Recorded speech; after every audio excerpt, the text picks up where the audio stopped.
Hi hello வணக்கம் and welcome to our show MGR ஒரு சகாப்தம். உலகெங்கும் இருக்கிற அனைத்து தமிழர்களுக்கும் ராஜ் டிவி சார்பாக இனிய தைத்திருநாள் நல்வாழ்த்துக்கள். இந்த ஷோவில் பார்த்தீங்கன்னா எம்ஜிஆர் பற்றின பெருசாக ஹிஸ்ட்ரியெல்லாம் பார்க்காம ஒரு ரசிகனாக மக்கள் மனசில் எந்த அளவுக்கு இடம் பிடிச்சிருக்காரு அப்படின்றது தான் நம்ம பார்க்க போகிறோம். இவருக்கு சினிமாலையும் சரி அரசியலையும் சரி நிறைய விதமான பெயர்கள் சூட்டப்பட்டாங்க. பொன்மனச்செம்மல், மக்கள் திலகம் இப்படின்னு நிறைய பெயர் சூட்டப்பட்டுச்சு. ஆனால் செல்லமாக மக்கள் மத்தியில் இவர் வாத்தியார் அப்படின்னு தான் அழைக்கப்படுவார். இவர் எப்பவுமே சினிமாவை பொழுதுபோக்காக பார்க்காம தான் நடிக்கிற படங்கள் மூலமாக மக்களுக்கு ஏதாவது ஒரு மெசேஜ் சொல்லணும் அப்படின்னு நினைப்பார்.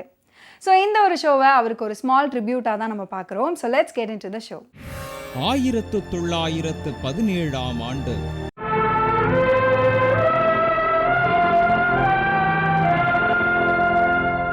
முதல் உலகப் போரின் இறுதி கட்டத்தில் வாழ்வா சாவா என்று மூச்சு திணறிக் கொண்டிருந்தது உலகம். அந்த ஆண்டின் தொடக்கத்தில் ஜனவரி 17ஆம் நாள் இலங்கையின் கண்டியில் கடைக்குட்டியாய் ஒரு ஆண் குழந்தையை பெற்றெடுத்தார் அன்னை சத்யபாமா. கேரளத்திலிருந்து இடம்பெயர்ந்து கண்டியில் வாழ்ந்த மேனக கோபாலகிருஷ்ணன் சத்யபாமா தம்பதியினருக்கு முன்பே 4 பிள்ளைகள். காமாட்சி, பாலகிருஷ்ணன், சுமித்ரா, சக்கரபாணி இவர்களை தொடர்ந்து 5ஆவதாய் பிறந்தவர்தான் ராமச்சந்திரன் என்று பெயர் சூட்டப்பட்ட எம்ஜிஆர். நான் உங்கள் வீட்டு பிள்ளை, இது ஊர் அறிந்த உண்மை. நான் உங்கள் வீட்டு பிள்ளை, இது ஊர் அறிந்த உண்மை. நான் செல்லுகின்ற பாதை பேரறிஞர் காட்டும் பாதை. எம்ஜிஆர் அவர்கள் பார்த்தீங்கன்னா சின்ன வயசுலேருந்து நிறைய கஷ்டங்கள் பட்டிருக்காரு. இவருடைய பர்சனல் லைஃப்பை எடுத்து பார்த்தாலே நமக்கே அப்படி இருக்கும், நம்ம படுறதுலாம் ஒரு கஷ்டமா அப்படின்ற அளவுக்கு தோணும். ஸோ சின்ன வயசில் வீட்டில் நிறைய வறுமை, அதனால் என்ன பண்ணுறதுன்னு தெரியாமல் ஸ்கூலுக்கு போக முடியல, சாப்பிட்றதுக்கு கூட வறுமையாக இருக்கும் அப்படின்ற நிலைமையெல்லாம் இருந்திருக்காரு. அதுக்கப்புறமா அண்ணன் கூட சேர்ந்து நாடகத்தில் நடிக்க ஆரம்பித்தார். அதன் பிறகு தான் சினிமாவில் சின்ன சின்ன ரோலில் நடித்தவர் தன்னுடைய 40வது வயதில் தான் பிரபலமே ஆகிறாரு. குலே பகவாலி அப்படின்ற படத்தின் மூலமாக தான் மக்கள் மனதில் நீங்கள் இடம் பிடிக்கிறாரு. சோ இவர் பட்ட கஷ்டம்லாம் பார்க்கும்போது நமக்கு இருக்கிறதெல்லாம் டெஃபினட்டா ஒரு கஷ்டமே இல்லை அப்படின்னு தான் தோணும். கதாநாயகன் என்று நினைத்து உலகம் சுற்ற கிளம்பிய எம்ஜிஆருக்கு தொடக்கமே அதிர்ச்சி. ராஜாம்பாள் நாடகத்தில் கதாநாயகி வேடம் என்றது நாடக கம்பெனி. கடல் கடந்து வந்தும் சோதனையா இருந்தும் மனம் தளராமல் நடித்து அசத்தினார். நாடகத்தின் அடுத்த கட்டம் திரைப்படம்தானே.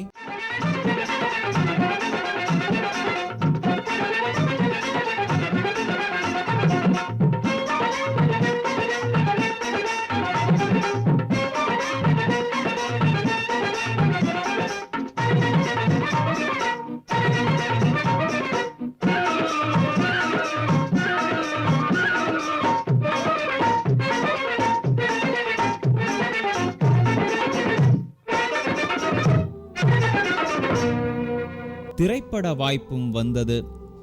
படத்தின் பெயர் சதி லீலாவதி.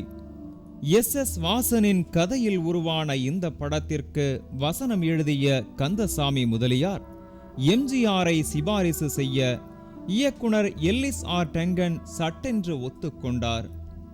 சதி லீலாவதியில் எம்ஜிஆருக்கு இன்ஸ்பெக்டர் வேடம்.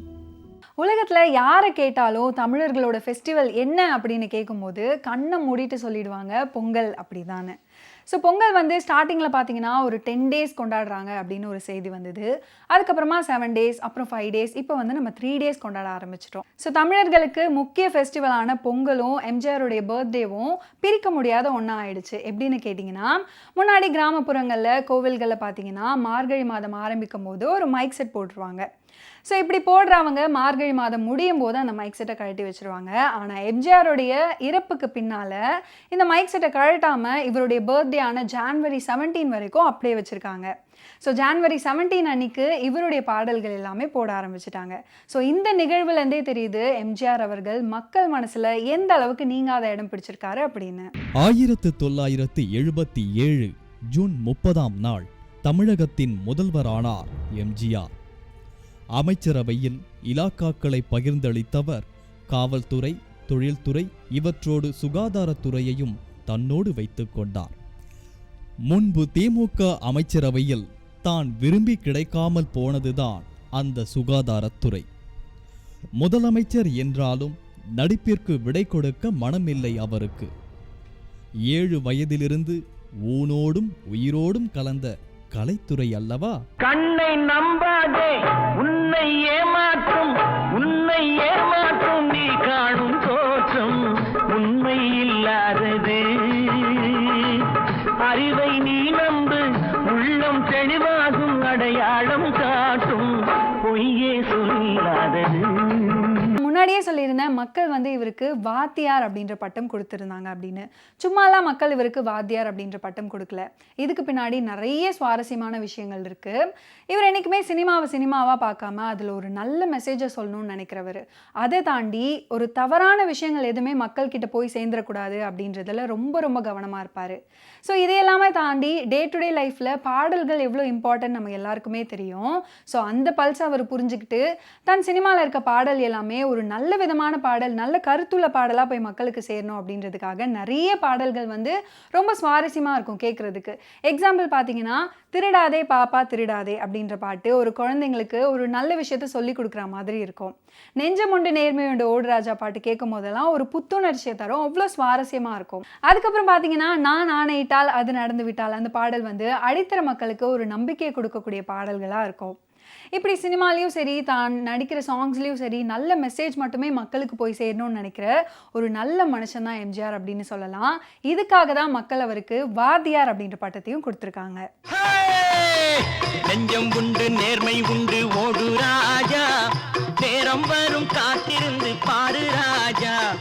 நெஞ்சம் உண்டு நேர்மை உண்டு ஓடு ராஜா, நேரம் வரும் காத்திருந்து பாரு ராஜா. அஞ்சி அஞ்சி வாழ்ந்தது போதும் ராஜா, அஞ்சி அஞ்சி வாழ்ந்தது போதும் ராஜா. நீ ஆற்று வெள்ளம் போல் எழுந்து ஓடு ராஜா.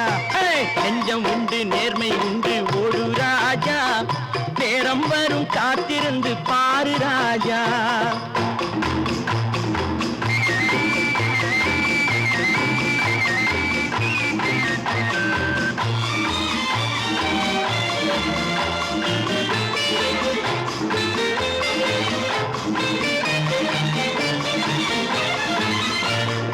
அடிமையின் உடம்பில் ரத்தம் எதற்கு, தினம் அச்சப்பட்ட கோழைக்கு இல்லம் எதற்கு. அடிமையின் உடம்பில் ரத்தம் எதற்கு, தினம் அச்சப்பட்ட கோழைக்கு இல்லம் எதற்கு. கொடுமையை கண்டு கண்டு பயம் எதற்கு, கொடுமையை கண்டு கண்டு பயம் எதற்கு. நீ கொண்டு வந்தது என்னடா மீசை முறுக்கு. ஆரம்ப காலகட்டத்தில் பார்த்தீங்கன்னா, மந்திரி குமாரி, மர்மயோகி அப்படின்ற படத்துலலாம் அவர் நடிச்சிருந்தாரு. இந்த எந்த படங்களும் அவருக்கு வந்து பெரிய அளவு ரசிகர் பட்டாளத்தை உருவாக்கி தரல. அதுக்கப்புறம் நாடோடி மன்னன், குலை பகவாலி இந்த மாதிரி படங்கள்லாம் நடிச்சதுக்கு அப்புறமா தான் ஓரளவு ரசிகர் பட்டாளம் உருவாக ஆரம்பிச்சாங்க. இவர் என்ட்ரியான காலகட்டங்களில் அப்போ டாப்ல ஹீரோஸ் எல்லாமே கொஞ்சம் ரெஸ்ட் எடுத்ததுனால இவர் அந்த டைம்ல படங்கள் நடிச்சு மக்கள் மனசுல பெரிதளவு இடம் பிடிச்சிட்டாரு. இருந்தாலும் இவர் 100% உழைப்பு போட்டதுனால மட்டும்தான் இவருடைய படங்கள் எல்லாமே வெற்றி படங்களா மாறிச்சு. என்னம்மா உனக்கு உபகாரம் செய்த மனிதன் அதற்குள்ள மறந்துட்டாயே. என்ன இது ஒரே மாயாஜாலமா இருக்கிறது? நீர் யார்? நான் யார் என்பது உனக்கு தெரியுமே. என்னை பற்றி எத்தனையோ முறை கேள்விப்பட்டிருப்பாயே. என்னையா இது விளையாட்டு? உங்களை எனக்கு எப்படி தெரியும்? சரி, நான் யார் என்று சொல்லுகிறேன், நீ பயப்பட மாட்டாயே. பூச்சாண்டி காட்டுகிறீரா? நான் என்ன பச்சை குழந்தையா? அப்படியா? தைரியப்படுத்திக்கொள். நான் யார் தெரியுமா? மலைக்கள்ளன். சின்ன வயசுல ஒருவேளை உணவுக்கு கூட வழி இல்லாம பல நாட்களா பட்னி கிடந்து கஷ்டப்பட்டாரு எம்ஜிஆர். அதுக்கப்புறமா தன்னை போல யாருமே எதிர்காலத்துல பட்னி கிடக்கக்கூடாது அப்படின்னு நினைச்சாரு. அந்த உணர்வு தான் பிற்காலத்துல சத்துணவு திட்டமாக உருவெடுத்துச்சு. காமராஜர் ஆட்சியிலே மதிய உணவு திட்டம்லாம் நடைமுறைப்படுத்தப்பட்டாலும் அதை செயல்படுத்தி மெருகேற்றியது எம்ஜிஆர் தான். தனது ஆட்சி காலத்தில் பல்வேறு திட்டங்களை நிறைவேற்றி இருந்தாலும் எம்ஜிஆர் என்றவுடன் நினைவுக்கு வருவது சத்துணவு திட்டம். 1982ஆம் ஆண்டு ஜூலை 18ஆம் நாள் சத்துணவு திட்டத்தை தனது லட்சிய கனவாக நிறைவேற்றத் தொடங்கினார் அவர். பசி அடிவயிற்றை அழுத்தி பிடிக்க கும்பகோணத்தில் பாடம் படித்தவர் அல்லவா அவர்? அன்னமிட்ட கை நம்மை ஆக்கிவிட்ட கை, உன்னை என்னை உயர வைத்து உலகமெல்லாம் வாழ வைத்து, அன்னமிட்ட கை நம்மை ஆக்கிவிட்ட கை, உன்னை என்னை உயர வைத்து உலகமெல்லாம் வாழ வைத்து, அன்னமிட்ட கை நம்மை ஆக்கிவிட்ட கை.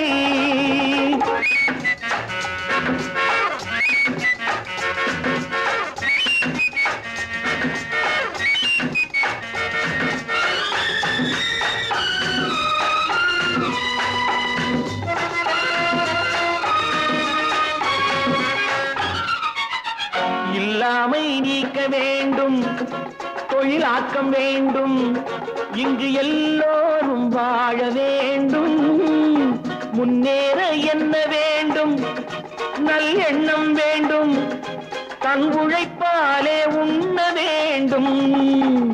இல்லாமை நீக்க வேண்டும், தொழிலாக்கம் வேண்டும், இங்கு எல்லோரும் வாழ வேண்டும், முன்னேற என்ன வேண்டும், நல்லெண்ணம் வேண்டும், தன் உழைப்பாலே உண்ண வேண்டும்.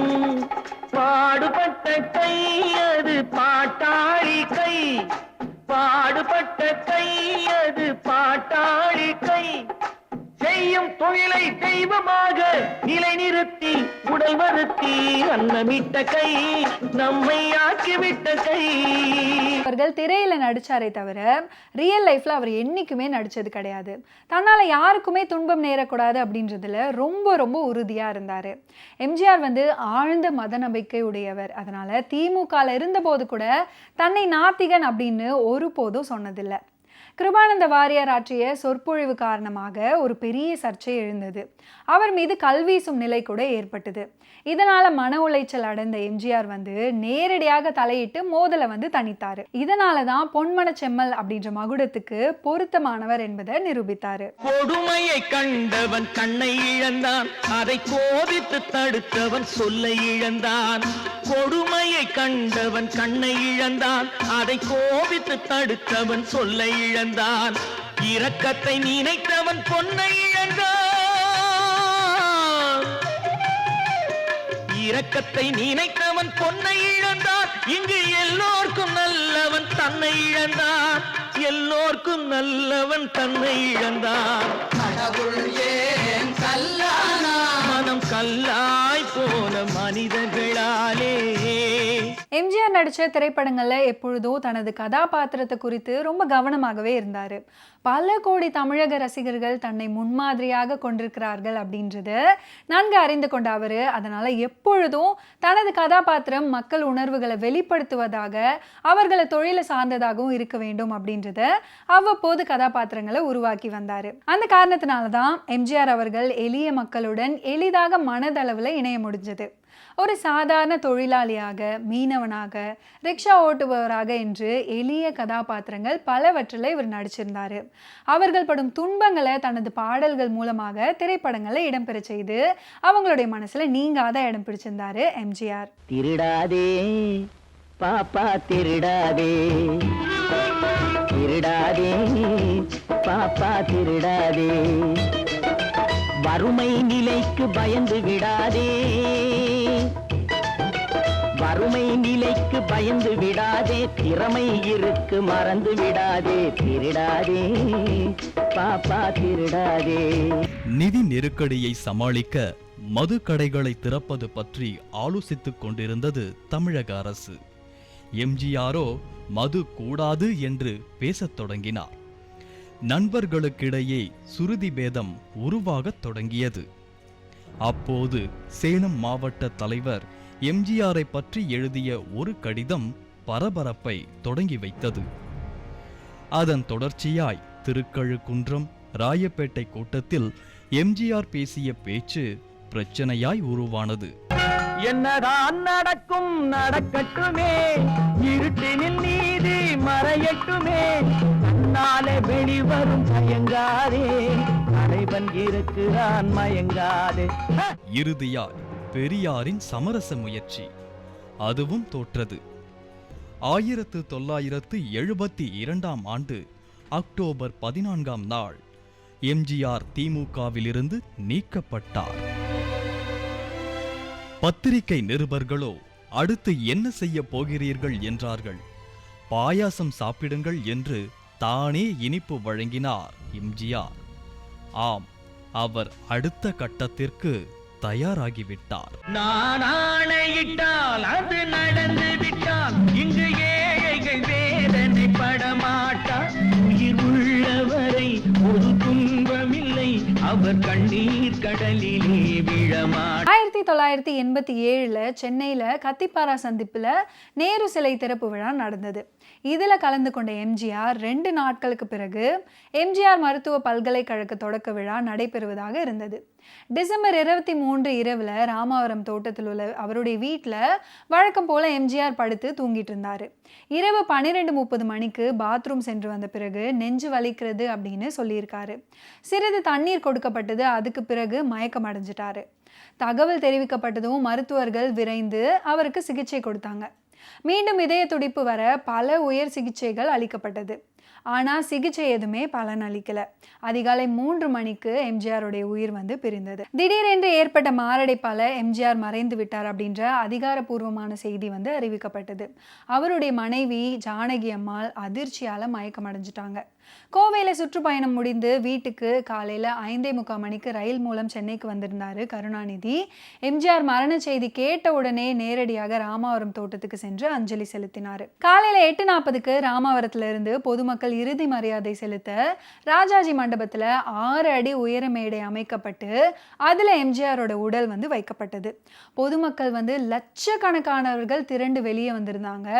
ராஜாஜி மண்டபத்துக்கு வெளியே கண்ணு கெட்டிய தூரம் வரைக்கும் மக்கள் வெள்ளம். ஆண்களும் பெண்களும் நீண்ட கியூ வரிசையில் 4 மைல் தூரத்திற்கு கால் கடுக்க உணவும் தண்ணியும் இல்லாம காத்துக்கிட்டு இருந்தாங்க எம்ஜிஆரை பார்க்கணுன்றதுக்காக. தமிழகம் முழுவதும் வாகனம் மற்றும் ரயில் போக்குவரத்து இதனால பாதிக்கப்பட்டது. ஒரு வார துக்கம் அனுஷ்டிக்கப்பட்டது.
ஓகே மக்களே, இன்னைக்கு எம்ஜிஆர் ஒரு சகாப்தம் நிகழ்ச்சியில் அவரை பற்றின நிறைய சுவாரஸ்யமான விஷயங்களை நீங்கள் எல்லாரும் பார்த்து தெரிஞ்சிருப்பீங்க.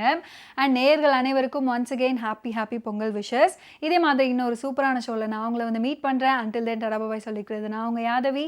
Tata bye bye, take care.